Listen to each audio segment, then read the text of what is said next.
Hi guys, welcome back to Contest Prep University. I'm Joe Klemczewski with Adam Atkinson. We're going to talk about how to pick a contest or a show or even a photo shoot date, something like that. So the first thing I think about, Adam, of course, is the fact that a lot of people pick something that just doesn't fit them. It's the name of a show, the title, or it's just the wrong location. But when you go through this process with a client who's pretty open-minded, they come to you and they say, well, I'm not sure what show I should do, Adam. Sometimes I think their mindset is, what's the next step in the process for me? Am I ready for a national show, a pro qualifier, this or that? But sometimes it's just timing. I don't know when I'm going to be ready. So how do you go through that process with the client? Yeah, timing's always the first factor, making sure they're going to be ready by the show.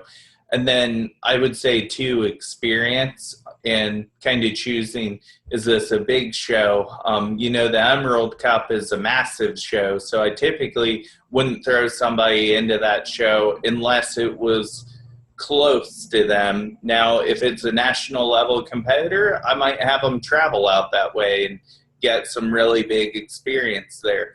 But finances dictate where people can travel and what shows they can pick.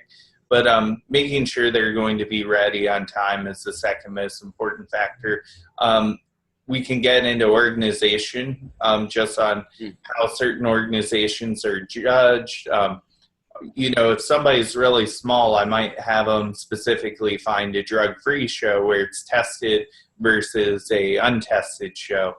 If I just feel like I'm going to throw them to the sharks in terms of muscle fullness, I want to put them in more of a drug-tested scenario versus where they're competing against really elite, enhanced athletes. So that's always another consideration. And when I pick that time, I like to add more time just in case we have stalls and plateaus along the way.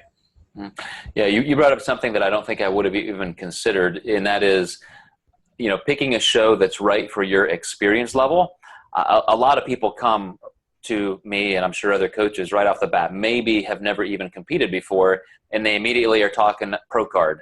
And my goal is to let people grow and experience the sport in a developmental way, learn how to compete first, and why not learn how to win? If you jump into, let's say, an open category trying to win a national level pro card, and it takes you 8 or 9 tries and you're just consistently beating your head against the wall trying to win, wouldn't it have been better if in those first couple years you entered a novice or amateur category and placed in the top 3, and then your next show you got to experience a class win, and then eventually you won an overall? There's so much value in that experience every step of the way to improve, instead of just saying, hey, I learned how to play golf yesterday. I think I'm going to try and, make the PGA Tour next year. Right. Yeah, there's definitely a lot of factors that go into that. And different judging panels, you're just going to experience that variance on what they're looking for.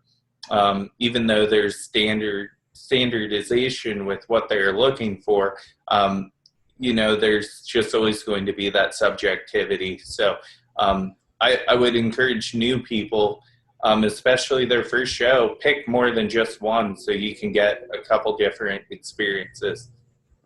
And what you said about time being a factor is huge. I was having this conversation with a client of mine, and she puts herself in this position where every year she has to lose 2 or more pounds a week, just grinding out the hardest core dieting just to maybe make that goal.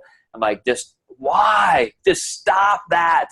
Let's pick a goal that's out here. Let's make sure that you can enjoy the whole process.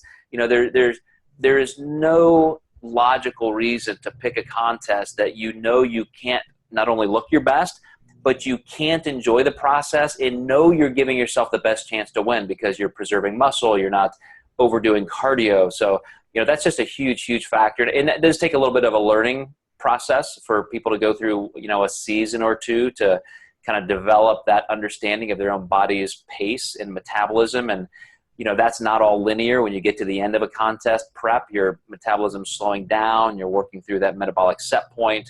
So a lot of things to consider on that side. Yes. And appreciate what you said about even geography and organization and finances, all of those factors. When you're sitting down to schedule out an entire contest prep or year, those are things to check off on a list and really do a lot of searching and see what shows are available. So hope that helps, guys. We will catch you next time as we continue on in our how-to series.